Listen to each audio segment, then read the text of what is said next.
DJ Pius, ladies and gentlemen.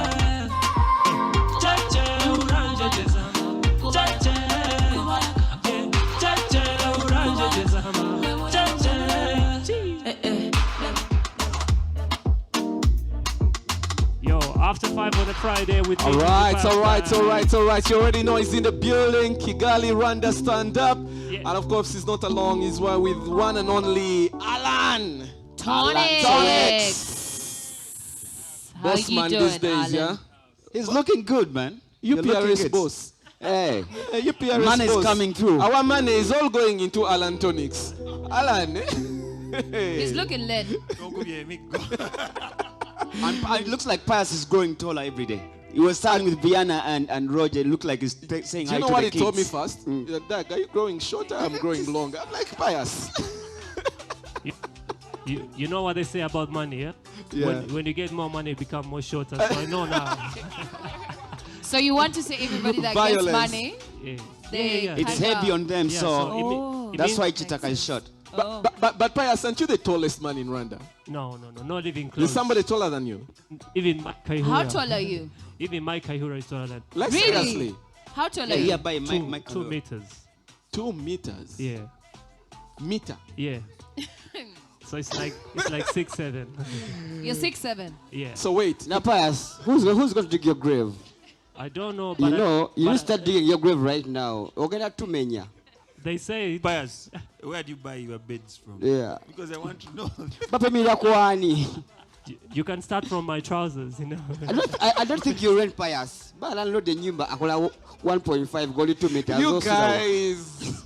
Can we be nice? I thought I came to Uganda for good vibes. You're getting it? Shit. This is how they welcome you. But because Pius, this is home for you, man. It's good to have you once again. How have you been? I've been very good. Nice. It's always a blessing. It's always nice when I come to Kampala. Yeah. You know, I'm surrounded with family. Like, I feel like every place I go to Kampala. Yeah. It looks like you've grown up here. Yeah. By the way, I was born here. Yeah, I was born in his hometown in Barara. Seriously? Yeah. So I went to school in Uganda up to when I was like S4. Then that's when I moved to Rwanda.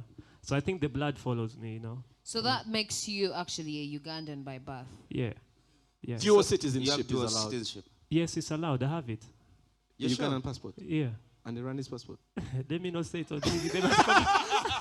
They might confiscate one, but I don't. I have a Rwandan one, but I'm Ugandan by birth. So I think it's allowed. Dual citizenship is allowed in my country. So I think if I go to look for it, maybe they give it to you. When I was in your home, they watched this show so much in Rwanda. I think I say to all the Rwandans watching now, most of those that are in Uganda, happy to see you in the country. Abantu bose murimo kuri NBS after 5. Ababose n'abavandimwe Douglas. I met her for the first time on Friday. Vienna. And the vibe is too much. Like I was struggling to catch up. Yeah, I understand. Yeah, and I appreciate the grind. You know, like the last time I was in Uganda, like it wasn't like that. Yeah. MCs and dancers and stuff. If energy was. She has switched it up. Oh, so you're the plug, yeah? Yeah, she's the real deal. She's the real deal. No veteran. I'm retired. I come when they have problems. I come. Anyways, I was still introducing you guys to the Rwandan public. Okay. So, uyu nguyu muramuzi twa Katz, musanzwe mumenyereye. One more time. Vienna. Roger nawe muramuzi. So, turi hano muri Kampala and I'm representing Rwanda. So, mwese ndabasuje muraho. I'm in Kampala to make you guys happy, so I've been going around playing music and performing. So if you come across me, check my social medias forever that I'm working this weekend. So I'm in Kampala now. Okay. You know, these two, because of time, I think let's just kick into the topic. These two are working on projects and is listening to Rwandan music. Pius is listening to Ugandan music. We'll start with Allan. Allan came to me and was like, damn, call Pius, tell him you listen to what these people are doing. We are joking. Like you played him some songs. It came like at 4 a.m. It's like, bro, we are joking. We are totally joking. Allan, where are we going wrong? I mean, Bien has had the same conversation off air. It's like, you listen to this song now, listen to this one. Well, I feel like maybe in Uganda we've been used to things being so organic and not deliberate. You know, for the longest time, it took just someone single-handedly just paving their way, and then people would lead. People would follow. If someone leads, people would follow. But there was never an industry-wide intentionality about saying, you know what, we need to consider the quality of the kind of stuff we even allow to represent Uganda, you know, regardless. Because they say, you know, sometimes the fans don't know what they want until they hear it. And no matter what you do, if that's you... heavy, yeah? Sometimes the fans don't know what they want until they hear it. It makes sense what you're saying, yeah? That's why new sound is able to come through, because they've never heard it, but then, you know. And also, if you play something over and over and over again, even if it's subpar, naturally people just start, it sticks to their head. So something trending doesn't necessarily mean that it's dope. It just means it has been repeated and repeated over and over again, and then it just sticks to someone's mind. But again, somebody will take us back. Remember Radio and Weasel, Rubber Dubber, GNL? Word. That was a force. Word. It was like intentional. You people wanted to go global. It was hard music. Word. Where did we jump off? And then the Piuses penetrated, just went through. No, I feel like that was organic. We just happened to, it just so happened, it was accidental, no one planned it, that certain category of artists came out at that time without anyone intending it. But over time, and maybe I feel also at the time, the industry was so much backed by talent rather than finance or what I call trending, or you know what I mean. Doug, I don't know if you remember that.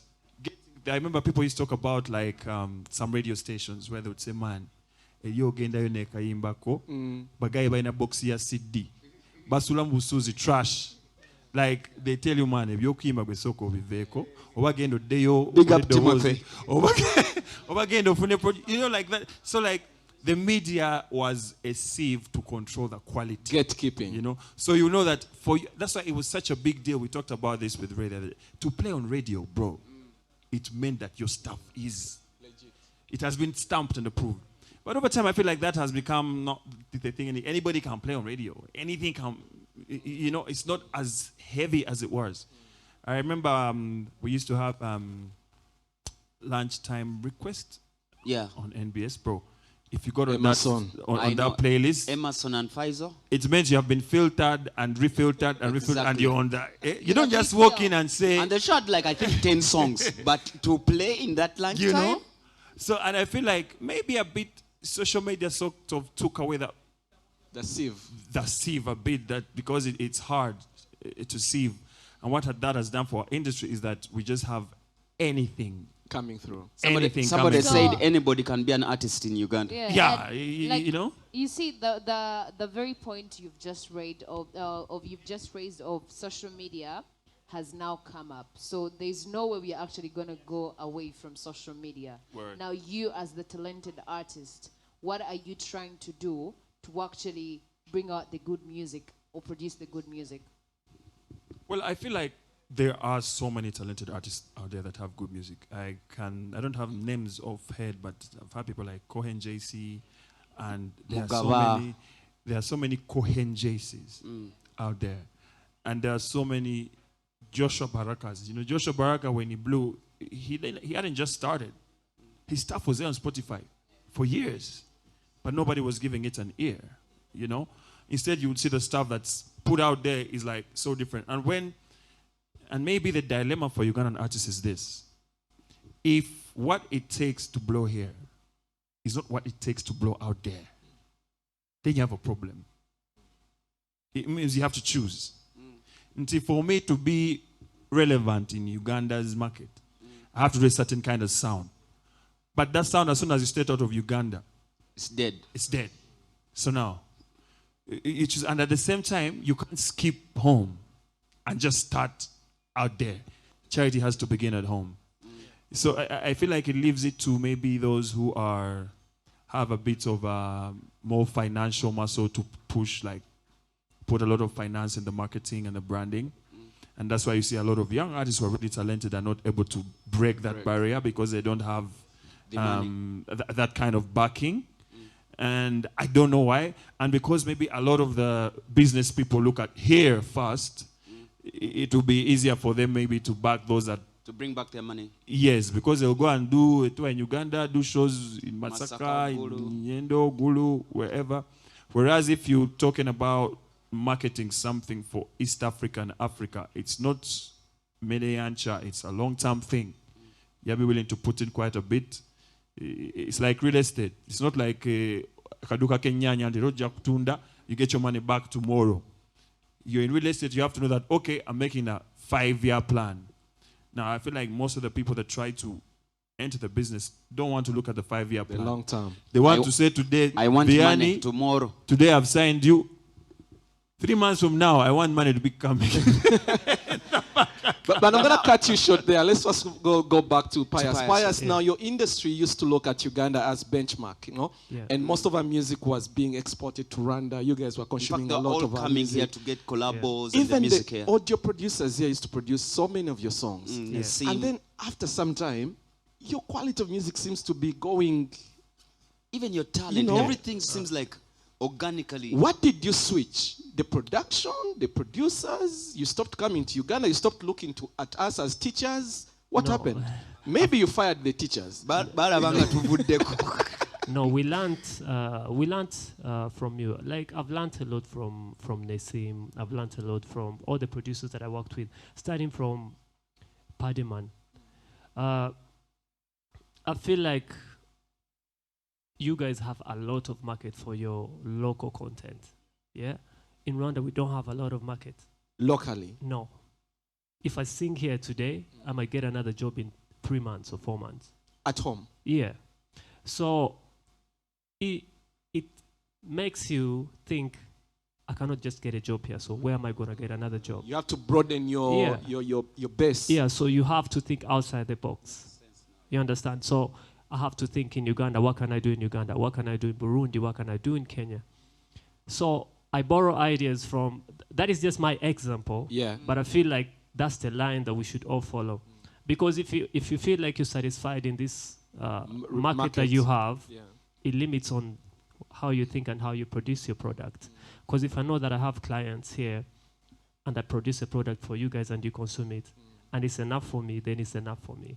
But if I want to expand my market, I'll have to look at how can this product compete to the product of someone who's producing it in the next country. But when I was in Rwanda, I saw one thing with you people. Yeah.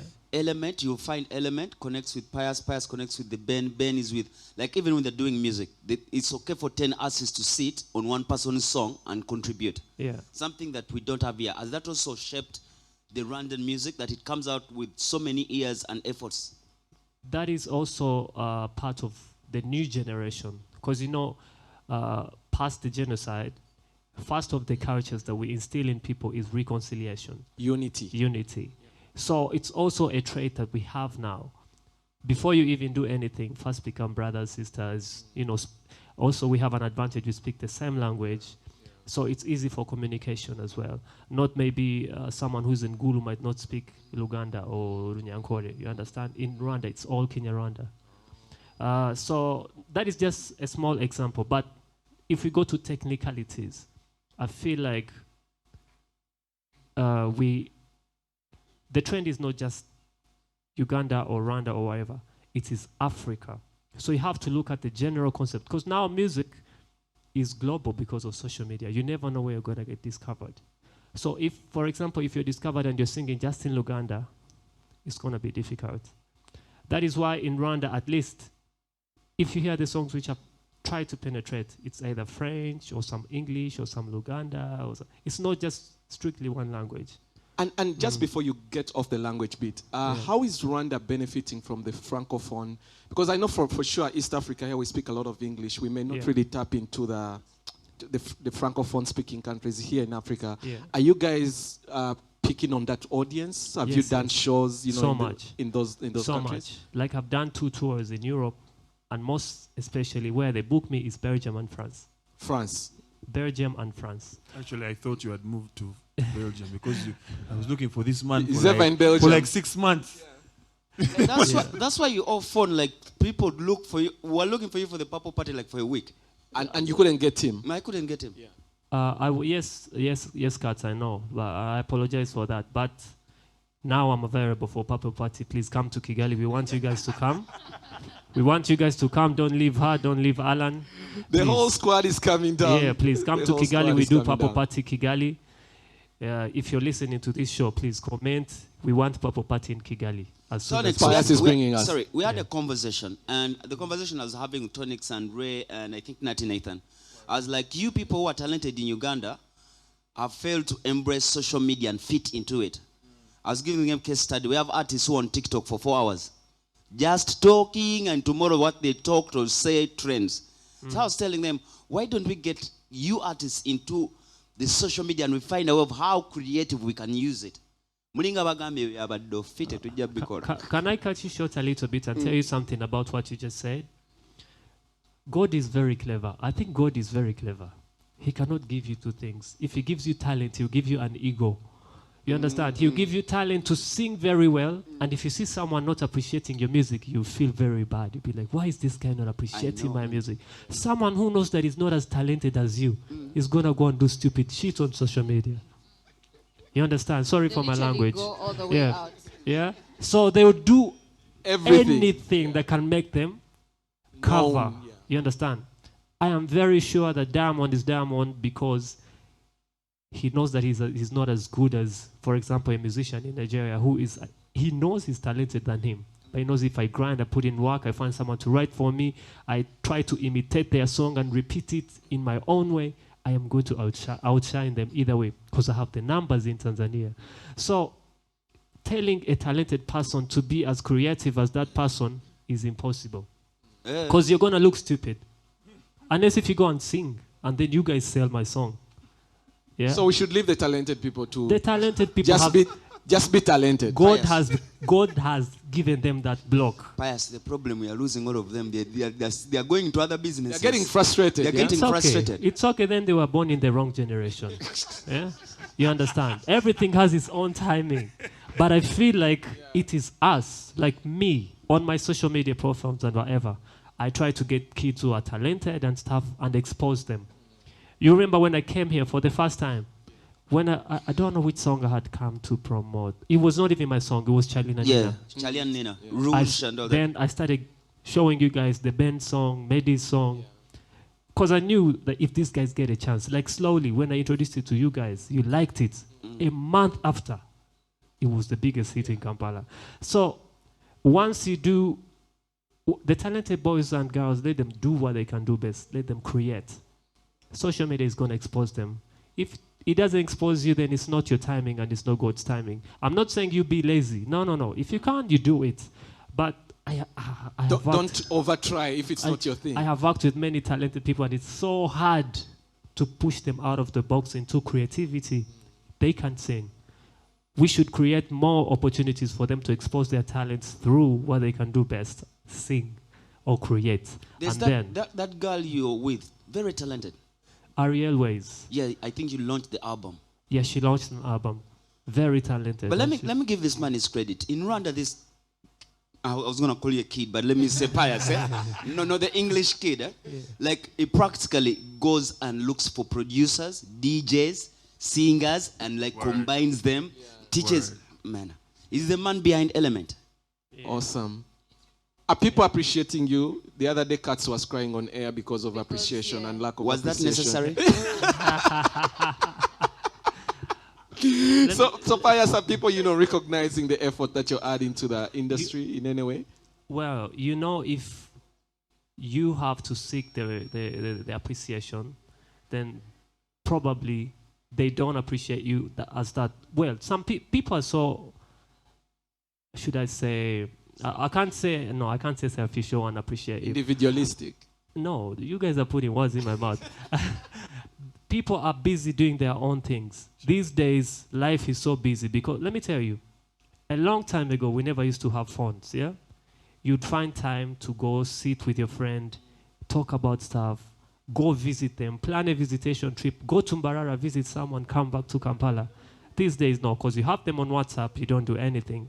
And this thing is a very good tool, but a bad tool at the same time.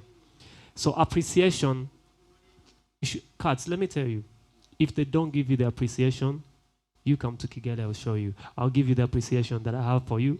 And nice doing business with you, Pius. I see where this is going. We are going, Papa, No, relax. You know, the first time that I came back to Kampala was in 2009. I came for a Rwandan night. I was 17 or 18. I was a young DJ at Club Rouge. You remember? I remember. I came with, there's a legendary musician. He's called Masamba. He's very cultural in Rwanda, so he's old. So me, I just came as a DJ to play music, and then he performs. That's when I met Cuts. That is 16 years ago. That's a very long time knowing someone. If I had a son now, he would maybe have a baby. You never know. So, what are you saying? What are you trying to say? I'm trying to say that I have seen what you have done for the industry. That is what I'm saying. Also, when I came the second time, that's when I met you. Record TV. Yeah, that's when I brought knowledge. You remember? Yeah. So that is how far we go in this industry. And that time I didn't ever know that I was going to be a musician. I was producing, and then that's it. Being a DJ and then production. And then Chameleon just came out of the blue and made me a musician. Agatako! So, big tune. So if we try to see how to appreciate people, like if people don't appreciate you, don't mind. But Allan, Kigali, it will be why done. don't we hook up with these guys, the collabos you people used to have then? Because it looks like now we're in their own country. The Uganda-Rwanda collaboration. Pius will come here, live without a collabo. Element was here, no collabo. Who else of recent? Bruce Melody was here, nothing was done. Yeah. No, we did some work. We did some work just because the work is not out. But every person that you've mentioned did some work in Uganda. Here, in Uganda? Yeah. It's just not yet out. It's just not yet out. Yeah, even Chris is an other piece of a song. You see, people have done, I know projects are coming. Just the timing is not right, but the projects are there. Yeah, projects are there. Okay. Yeah. And for that case, the fact that it's a Friday, it's Good Friday, we want to plot you or give you a plot